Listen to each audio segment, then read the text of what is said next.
Muévete en el espejo. Muévete en el espejo. Enamórate del. Okay, I'm gonna be really honest. So, I built. Can you hear me? Is it recording? I built my following and my platform because I'm a tarot reader. And I'm a spiritual advisor. That's what I've always been. And I still read tarot for myself. And I do tarot readings for my regulars, like people who I know that I've been reading for years. So that's always been my brand. And then we started doing this. And then honestly, like, I don't give a fuck about Taylor Swift or like Eric Baldwin's Lyme disease. I really don't care about Eric Baldwin or who else has Shania Twain, all these people with Lyme disease. And people have been asking, I don't have my tarot cards on me. I feel like we need like a little table or something, right? To do maybe like energy reports or like readings for the signs, maybe something like that. That's like more on brand with what I was already doing. Because I feel like my following doesn't care about Taylor Swift either. And I feel like it's kind of random.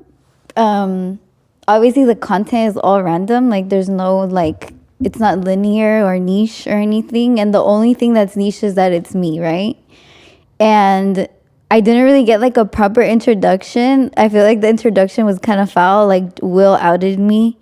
And then the only introduction I got was like Will outing me for being queer, and then that I came here from Mexico when I was little, and that I like yerba mates. So I feel like I need to do a better job of introducing myself. Basically, I started a brand in 2018, and I had a crystal shop. I did a lot of work with crystal healing. And I made some products. I've made stickers. I used to make smoke blends with herbs. And I did a lot of events as a vendor between 2018 and 2022. I was a tarot reader for 2 years full time. And I would do like a lot of readings in one day. I had a really active Instagram page where I would host Instagram lives and do readings for people. And then after that, I made some music for like a year. So I kind of just tried my hand at a lot of things. And recently I also worked in the music space, which I feel like was only the beginning because I'm still really interested in working in the music space or just in the media space. I feel like this is like a really good launch pad for that. I'm first generation Mexican. I'm a DACA recipient. That's important to know. And I would love to connect with more DACA recipients. If you have insight, advice, or just support for that community. I think we should talk about like the CAILE project. And when we first started it, it was one thing, right? Or no, it was nothing. We didn't really know what we were doing. And then I feel like we had this vision that we were going to be covering music a lot. And then I've noticed that when we bring artists on, they actually suck at interviews. And I've had 2 of the people that I've interviewed hit me and be like, let's do the interview over. And it's like, we have, like, there's all this equipment. There's more than one person on the set putting it up.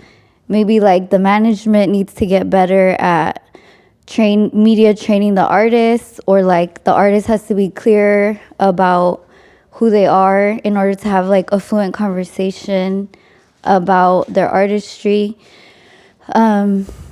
There has been some interviews that are a lot of fun, and it's fun when we're doing them, right? Because you're like hanging out with somebody and they're here, and like it's like an experience because we have a visitor on the set. But then when you're watching the interview, it's just like a fucking snooze fest. Really fun one we did was with Brandon. He like travels around the world, and I was really curious about his experience traveling, and he was hilarious. Like, what was he talking about? He was like, he don't get no play in foreign countries. Like, even the name CAILE, it was in Spanish because I wanted to bring like Hispanic artists or more so like Mexican artists or I guess we could say Mexican artists on. And I actually did work in the Mexican music space last year. And I had such a terrible experience that I can't even really listen to regional Mexican music anymore because it gives me straight up anxiety. Like, I have trauma from working in that space and like understanding how everything moves.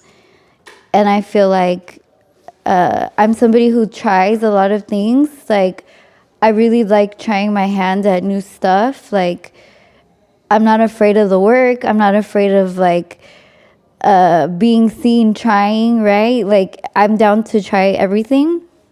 And I get really excited. I get really involved. I get really consumed by what I'm working on. And then in hindsight, I'm like, damn, I was so juiced that I like turn a blind eye to a lot of the negativity that happens during those, like, the brand new experiences, which I would say is good and bad. It's good because that's like part of the fearlessness, but then I guess I could also be like a little more modest in all of the time that I share. So when I was working in that space, I feel like I got really excited and I thought like all these amazing things were gonna happen. And then when I look back, I'm like, damn, I could have measured like my time and energy better. And honestly, I feel like the regional Mexican music to me is not very impressive anymore. I haven't heard anything like where I'm like wowed since I would say probably since Nata Montana is like my favorite regional Mexican album recently. And then I think you showed me, right? You were like, this is the other guy.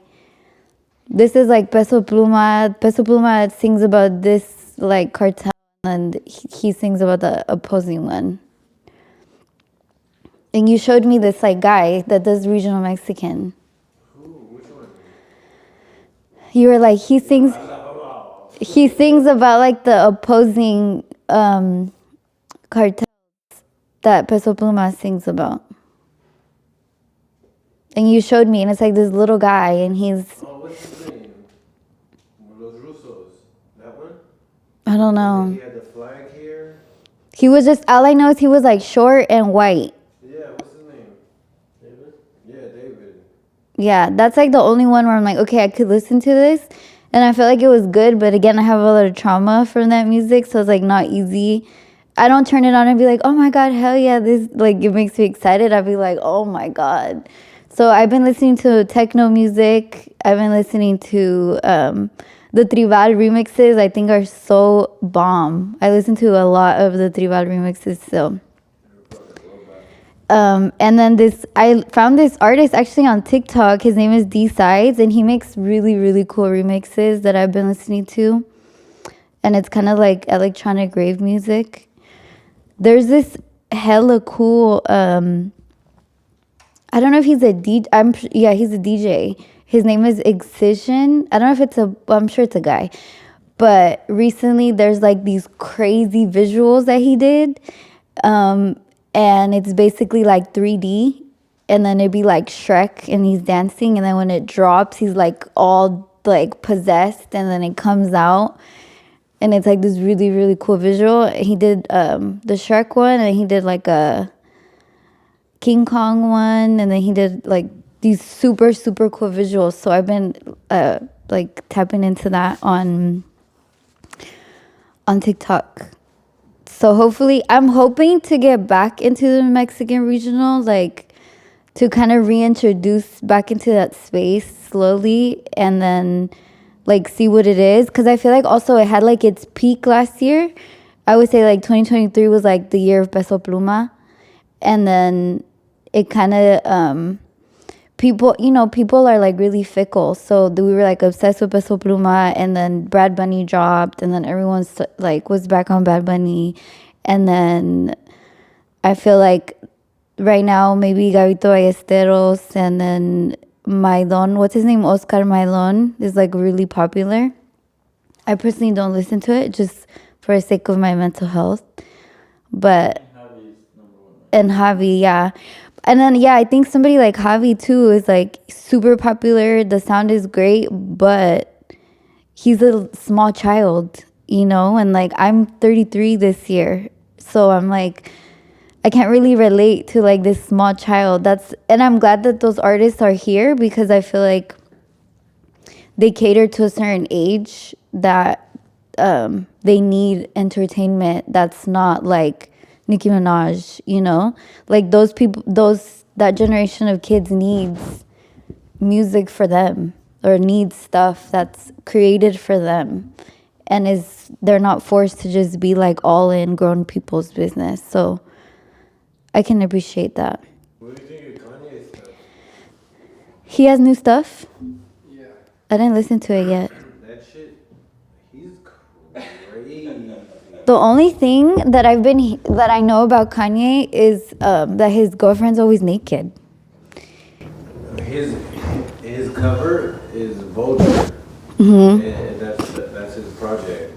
And his cover is the cover of like some 1976 punk rock band where the lead singer was known to be a Nazi, and he killed another lead singer to another band, and he's using his cover.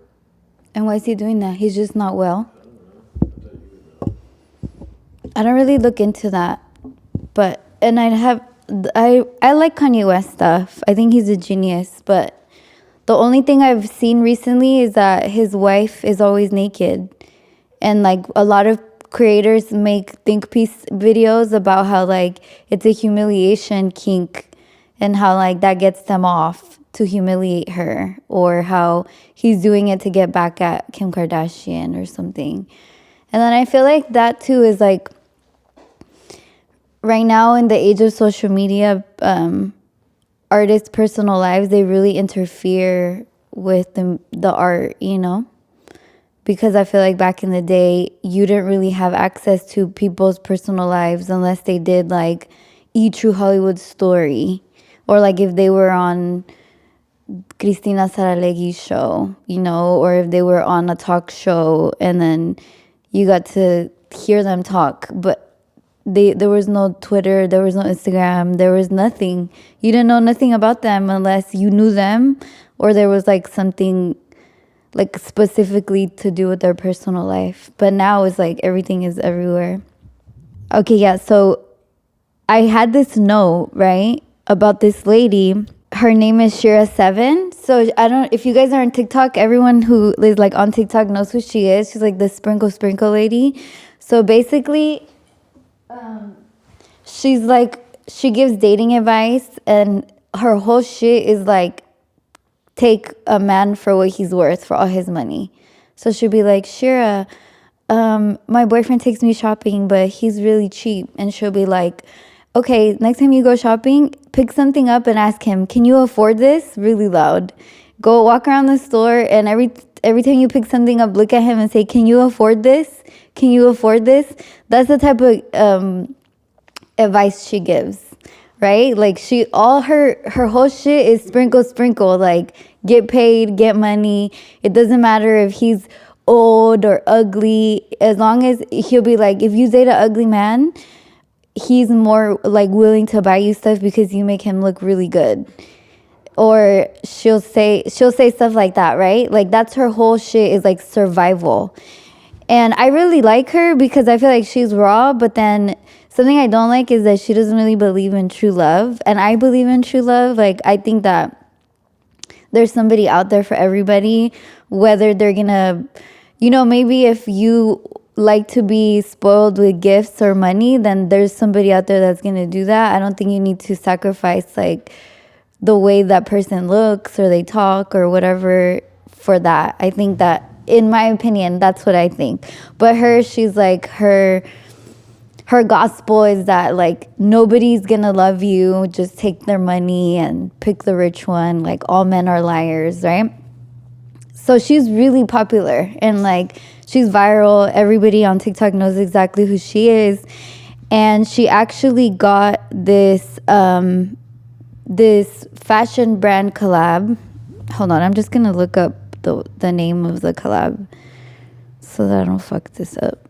The brand is Brandon Blackwood, they gave her this beautiful photo shoot, and like they had a line like made for her, and it was kind of like Valentine's Day inspired, and it was really cool. And I wanted to talk about it because I feel like fashion brands, and even like the other day I seen Toys R Us made this funny video like as a callback to this other viral funny video of the guy, you've seen it, right, where like the girl's like, oh my god, Victor, you really did all this? And then he like decorated the room, and then he's just standing there looking hella funny. He's like an Edgar with like a gold girl, and he's standing there looking hella moated and like stuck.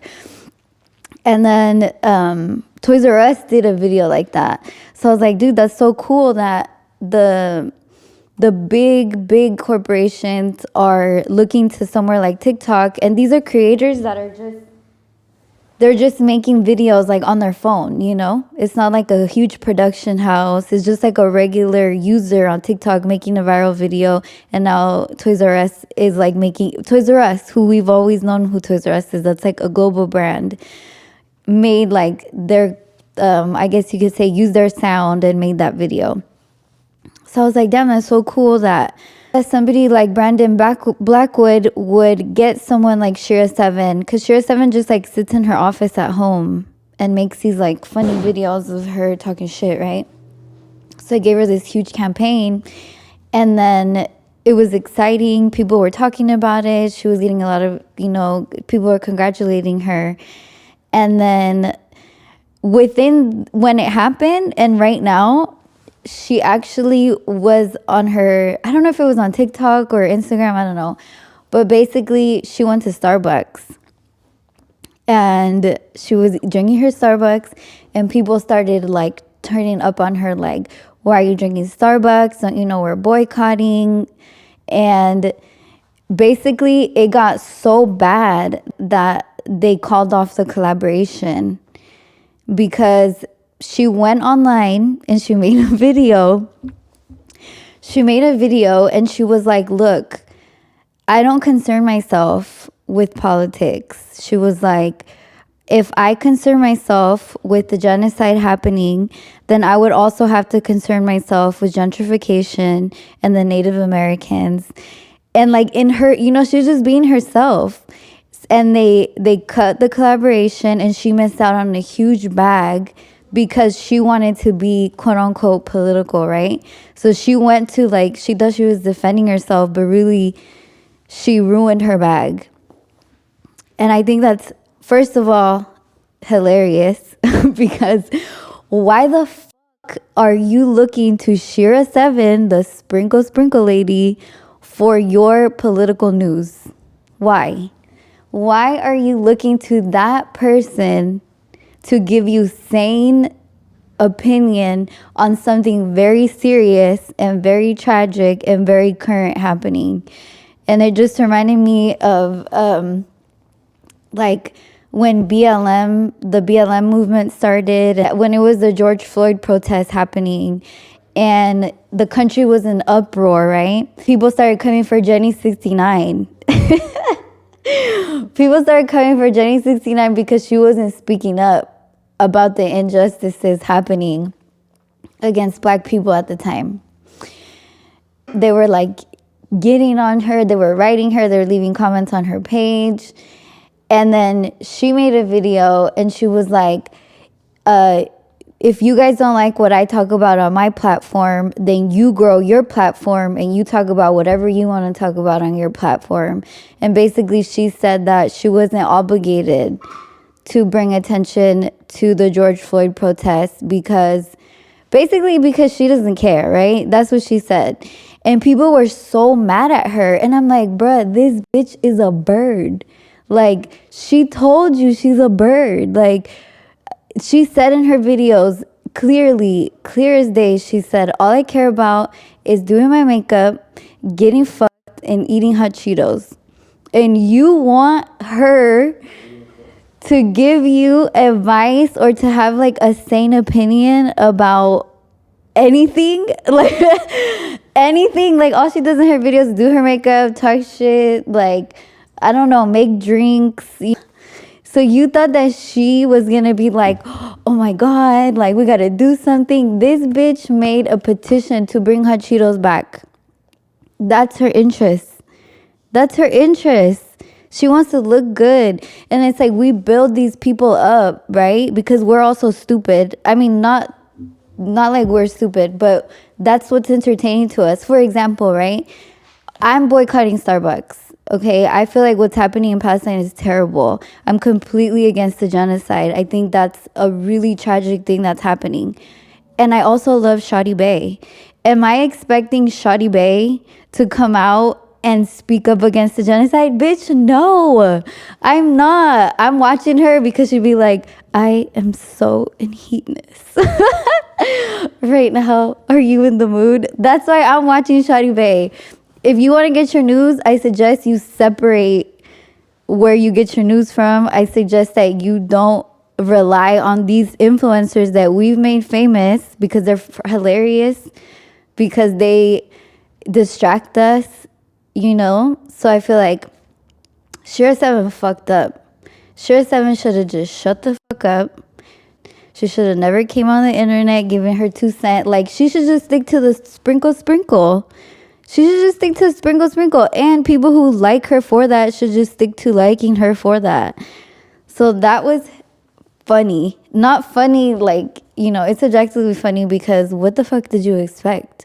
I think some influencers have surprised us, and it's like a really pleasant surprise. Like that guy, he's like the Pookie guy, and he's like, it's the way you act, right? And people were like, you know, he's not gonna speak up, and then he did, and it was really refreshing to see because he's a young guy, he's Middle Eastern, and he spoke up and he gave his stance, and that was really inspiring. But I don't think that we should expect that from somebody like Share 7.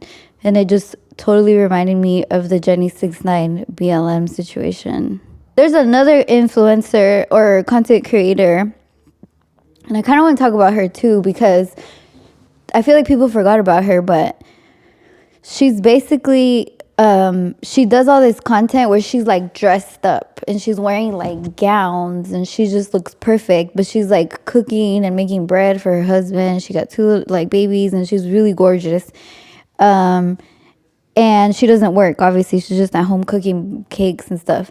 And then people are like, this is so unrealistic. Like, people be getting on her because the content that she makes is not realistic because she's like in a couture gown cooking dinner, right?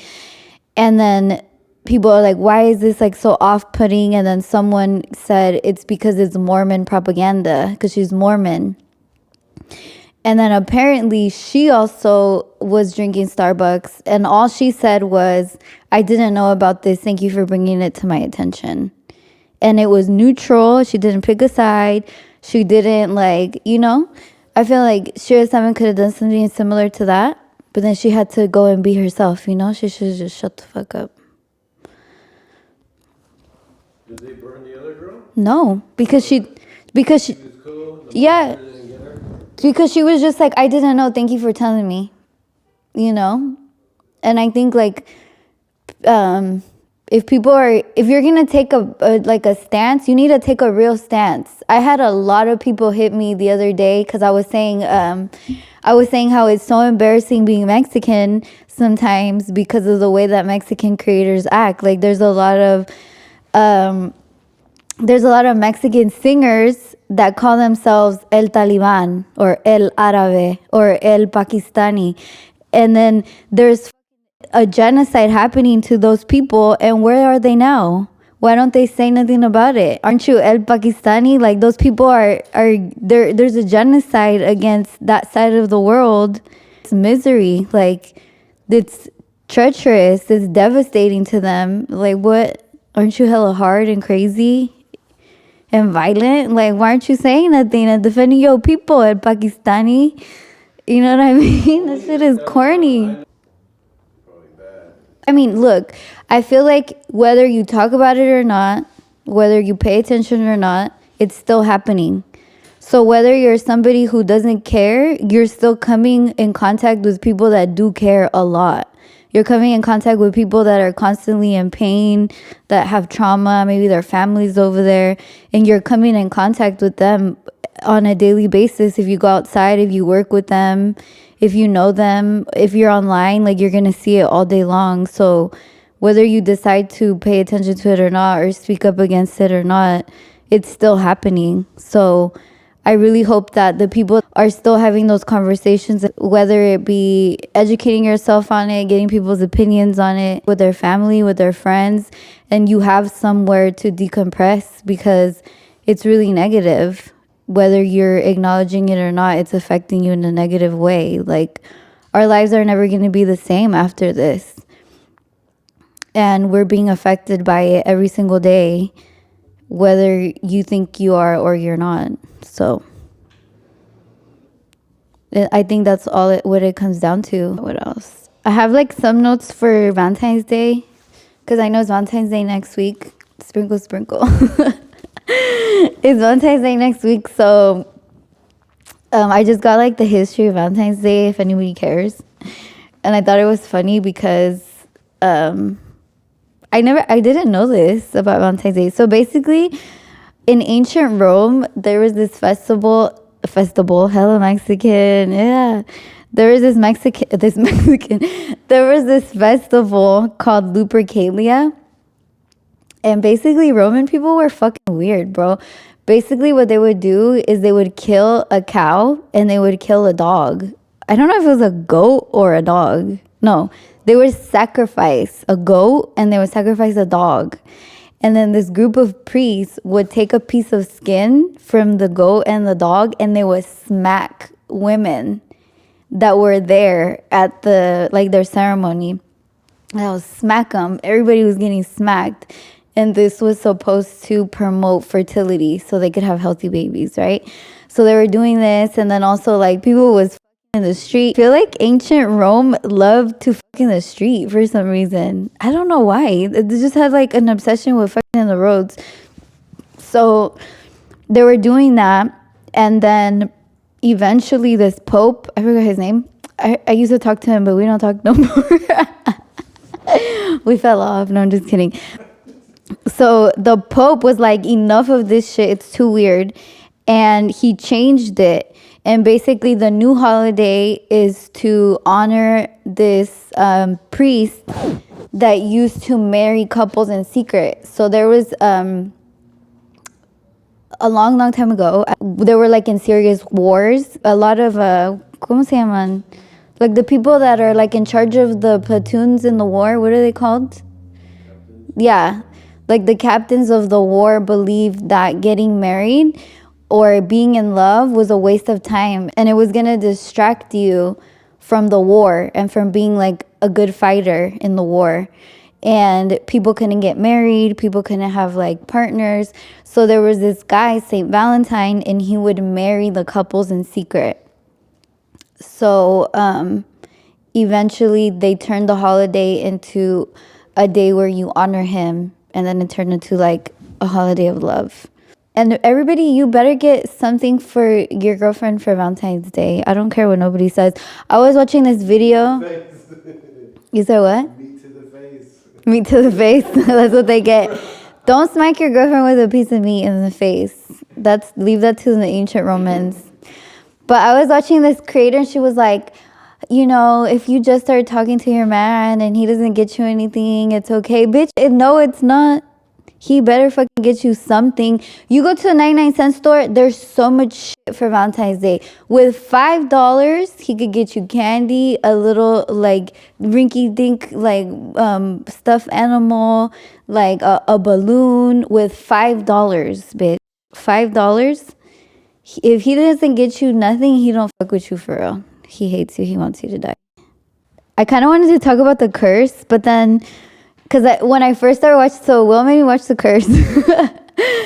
Will made me watch the curse, and I was really into it because I was like, oh my God, this is like such a, you know, just like it speaks on like gentrification. I thought it was like this really deep like show, but then if you watch it, it's not that deep.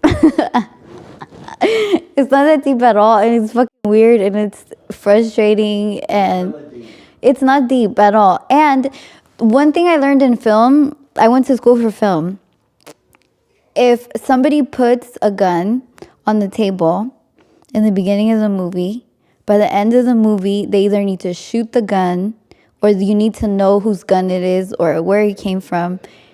That show has so many loose storylines and loopholes.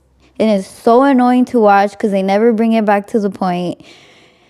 And the only thing I really liked was the girls' outfits. And it's a frustrating show to watch. But you should still watch it. You better tell them I love it if they watch it. Will loves it. If you watch it, Will. People that made it watch it. If Benny be like, Benny, if you're watching this, Benny. you're an amazing director. Benny, if you're watching this, Will said you're an amazing director. And he loves you. The way it was shot was cool, though. I really like that. Like, I like the look of the show. Shit on my show? It was a good show. On my show? Like, every time that Will introduces, like, something he really likes, he acts like he made it. So you can't really say anything bad about it because it'll hurt his feelings. Because he'll be like, this show, and then it's like his show. Like, he was a grip on that bitch or something. Somebody just asked me to be their Valentine, but I never met him. Of course I'm your Valentine. Don't let me take that from you. Sprinkle, sprinkle. Send the cash app. Sprinkle, sprinkle. Sprinkle. Come on, new carpet. I know. Come on. We do need a new carpet. Let's go. Can you do construction? You guys, I have 2 Valentines now. Sprinkle, sprinkle. The guy was like, do you have a Valentine? Because remember I made that poll and I was like, which shoddy bae should I be this Valentine's Day? Should I be the strictness? And she was like, if he don't have your picture on his what did she say? If you don't have his picture on his screensaver, that means he's talking to other bitches. She's like, get the fuck out of my face, bitch, the fuck. She's so funny. And then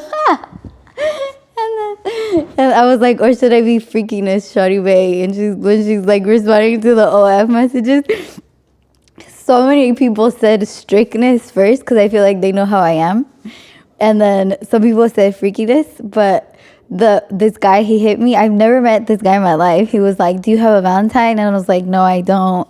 And he was like, do you want to be mine? I've never met this person in my life. I was like, I don't even know you. I never met you. He was like, that's even better. Sprinkle, sprinkle. Maybe, hopefully I never have to meet him. Send the cash app. And then my friend Adnal just asked me. He's actually just my friend, though. Sprinkle, sprinkle. I'm just kidding. What else, Will? Do you have anything? I was gonna talk about the curse, but What about it? Okay, let's hear what you have. I saw the curse. Wait, I'm gonna say a spoiler. Who put the chicken in the sink? bruh, Who put it? whoever took him, What are you talking about? whoever took him. And then he was falling up. What about whoever took him? What about? I never watched Griselda. My dad was like, I already watched it. Mm-mm. Oh, dude. And then what about how Yolanda Saldivar is getting a docuseries and everyone is, bruh. You could be all of this shit. Don't mess with Selena. Who's that? Yolanda Saldivar is the lady who killed Selena. And people, dude, that's terrible. People are so against it. They're like, do not platform a murderer. Like, she stripped like a whole generation. She didn't go to You don't want to see it? She's getting out. You're gonna slap the fuck. She's getting out soon. You don't want to see it? I don't give a fuck. You gotta say. Nobody cares about her besides you, Will. Will wants to see the Yolanda Saldivar documentary. And people watch the Jeffrey Dahmer. People watch the Jeffrey Dahmer shit. Like, it's like, I feel like people That's true. watch it just on some internet. That bitch. I know. I'm saying the same fuck. But why do you want to know what she has to say? Because hopefully she's crazy like OJ and she just gives like details and like, you know what I mean? Like, I don't know. I want to know like what, I want to know what happened. You know what I mean? I know the story that I know from Selena and what everybody says. Now let's see what the line says. Like, what is she gonna say? Like, oh, they're all lying? That'd be crazy if she's like, It's they're like all you're lying. paying her. You're putting money in her pocket by watching that shit. She already got paid from the network. If they're gonna give her a docuseries, she already got paid. Yeah. He's like, I'm gonna watch it on 1, 2, 3 movies. If it makes you feel better. If it makes you feel better, I'm watching it on 1, 2, 3 movies. No, I'm not gonna watch it. I love documentaries. I love true crime shit, especially when it has to do with shit I know of, you know what I mean? And it's like, I don't know, it's just... It's gonna be on Oxygen. Yeah, he is so happy about it, huh? Sus as hell. You're intense. I don't know. I feel the same as Jay. Like, people watch the Jeffrey Dahmer shit, and that was like widely known that the victims' families were completely against the Jeffrey Dahmer show, and people still watch them. People love that shit. I think that Selena is like a sensitive subject for a lot of people because she was at her prime when she got killed, and she was really young, and she was like the first like Mexican artist of a lot of things, you know. She broke a lot of barriers for Mexicans. But then I feel like when I look back and I think about how she was treated and stuff like that, it was kind of like foul, right? Like, the family, after she passed, like, the family did weird stuff with her, like with her music, and then there was a huge conflict between her husband and the family, and like how the family wouldn't give him any royalties or anything from the music, like they left him out and stuff like that. So I feel like it was just messy from the get. Like any family business. Right, like any family business. It's not a TV show. You know what I mean? Because TV shows, they, you know what I mean? Write a script. It's from the horse's mouth. That's crazy that they're letting her talk that much. That's intense as fuck. I can't believe I'm living to see this.